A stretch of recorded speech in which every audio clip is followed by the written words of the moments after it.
ہمارے بزرگوں کا روی شامل ہے وطن پاکستان جس میں لاکھوں عظمتوں کی پکار شامل ہے. یہ وطن پاکستان ہمیں خیرات میں نہیں ملا بلکہ ہمارے بزرگوں نے اپنی جانوں کے نظارے دے کر یہ وطن حاصل کیا ہے. کئی ماں نے اپنے رکھتے جگر کو کئی بہنوں نے اپنے بھائیوں کی قربانیاں دی تب جا کر یہ وطن حاصل ہوا. مگر افسوس میں آج اس حالت میں پاکستان کو دیکھتا ہوں کہ یہاں کے حکمرانوں نے اسے اپنی باپ کی جاگیر سمجھ رکھا ہے. اس وطن کو دونوں ہاتھوں سے لوٹنے میں لگے ہوئے ہیں.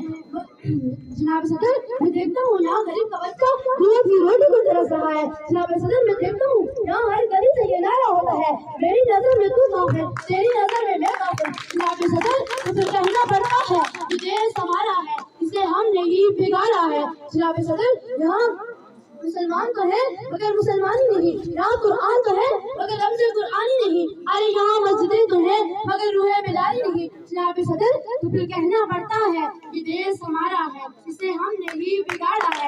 جناب صدر یہاں قلم بکتا ہے ادب بکتا ہے صفات بکتا ہے دو بنیادی کے لیے انسان بکتا ہے تو پھر کہنا پڑتا ہے کہ دیش ہمارا ہے اسے ہم نے ہی بگاڑا ہے. جناب صدر عجب رسم ہے چارہ گھروں کی محفل میں, عجب رسم ہے چارہ گھروں کی محفل میں, لگا کر زخم نمک سے مساج کرتے ہوئے غریب شہر ترستا ہے ایک نوارے کو. دیکھتا ہوں یہاں مسجدوں میں نمازیں قبول سے ہولی کھیلی جاتی ہے. میں دیکھتا ہوں یہاں ہر طرف اندھیرا ہے جہالت ہے اندھیرا ہے غربت ہے. جناب صدر یہاں غریب کا بچہ زمین پر بیٹھ کر تعلیم حاصل کرتا ہے اور امیروں کا جگیروں کا اور وڈیروں کا بچہ اے سی والے کمرے میں بیٹھ کر تعلیم حاصل کرتا ہے. جناب صدر نواب سے نواب, نواب کا بیٹا بھی نواب. جناب صدر تو پھر کہنا پڑتا ہے کہ دیش ہمارا ہے اسے ہم نے ہی بگاڑا ہے.